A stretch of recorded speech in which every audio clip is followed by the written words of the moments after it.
6 বছরে টাকা দ্বিগুণ করে দেওয়ার প্রলোভনে গ্রাহকদের কোটি টাকা হাতিয়ে নেওয়ার অভিযোগ বাংলার মেলা সংস্থার নামে টাঙ্গাইলের একটি এনজিওর বিরুদ্ধে। মেয়াদ পূর্ণ হলেও টাকা না পাওয়ায় ক্ষুব্ধ অনেকেই।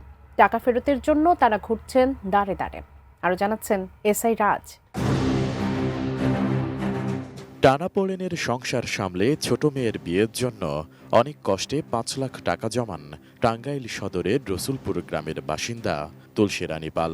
সেই টাকা এফডিআর করেন বাংলার মেলা সংস্থা নামে একটি এনজিওতে, কিন্তু মেয়াদ পূর্ণ হলেও কোনো টাকা তুলতে পারছেন না তিনি। এখন আমার আর একটা মেয়ে রয়েছে, ওইটা নিয়ে বেশি প্রবলেমে পড়ছি স্যার। কারণ মেয়া বিয়ের টাকাই এলো আমার সবচেয়ে মেন। আমি যদি এই টাকা হারে ফেলি, কিন্তু আমার মেয়া বিয়ে আমি দিতে পারবো না। শুধু তুলসী রানী নন, একই অবস্থা আশেপাশের আরও অনেকের, যাদের সবাই একটু লাভের আশায় বাংলার মেলা সংস্থায় টাকা রেখে পড়েছেন বিপাকে। রুশকাইয়া ফাঁসকাইয়ে তখন আমার কাছ থেকে 11 লক্ষ টাকা ডিলিট নিয়েছে। আমরা শঙ্কায় আছি যে আমাদের টাকাটা আমরা ফেরত পাবো কিনা। কবে টাকা দেওয়া যায় তারিখ দেব, আজ 3 মাস হয়ে গেল, আজ বসলো না, তারিখে দিল না। অভিযুক্ত দিলীপ কুমার দাসের বাড়িতে গিয়ে তাকে পাওয়া যায়নি। মোবাইলে একাধিকবার কল করেও সাড়া পাওয়া যায়নি। কিছু কিছু টাকা দিতেছে। তার মানে এরকম করে যে টাকা নেওয়া হয়েছে এটা তো সত্যি নাকি? আমি তাও জানি না, তাও বলতে পারবো না। অফিসের ব্যাপার কি আমরা কিছু জানি? এলাকাবাসীরা জানান, মিথ্যা আশ্বাসে গ্রাহকদের নিঃস্ব করেছে এই এনজিও। গ্রাহকদের কোটি টাকা হাতিয়ে নিয়ে এখন বন্ধ রাবনা নয়াপাড়ার এই শাখা অফিস।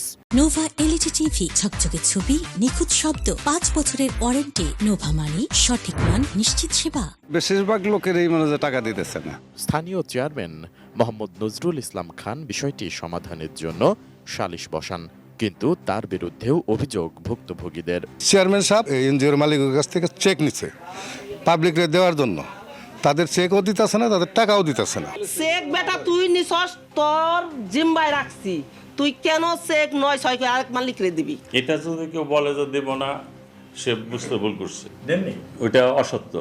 জেলা সমাজসেবা কার্যালয় জানায়, 2004 সালের জুন মাসের 9 তারিখে নিবন্ধন পায় বাংলার মেলা সংস্থাটি। তবে ঋণ কার্যক্রম নয়, বরং স্বেচ্ছামূলক সমাজ কল্যাণ প্রতিষ্ঠান হিসেবে তাদের নিবন্ধন দেওয়া হয়েছিল। বাংলার মেলা একটি নিবন্ধিত স্বেচ্ছাসেবী সংস্থা। আমরা শুধু তাদের সেবামূলক কার্যক্রমের যে জায়গাটুকু সেটুকুই দেখে থাকি। বিধিমালা না মেনে গ্রাহকদের সাথে প্রতারণা করলে তদন্ত সাপেক্ষে অভিযুক্ত প্রতিষ্ঠানটির বিরুদ্ধে ব্যবস্থা নেওয়ার কথা জানান এই কর্মকর্তা। আমরা শুধুমাত্র লাইসেন্স ক্যান্সেল করা বা অনুমোদন বাতিল করার মধ্যে থাকবো না। আমরা মানি লন্ডারিংয়ের যে ধারা আছে সে অনুযায়ী ব্যবস্থা নিব। তাদের অবশ্যই সতর্ক হওয়া উচিত যে তারা প্রতারণা করে পার পাবে না।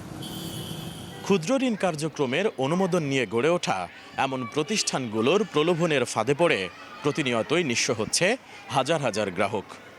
আর পর্যাপ্ত যাচাই বাছাই ছাড়া অনুমোদন দেয়ায় প্রতারকরাও কাজে লাগায় সুযোগ।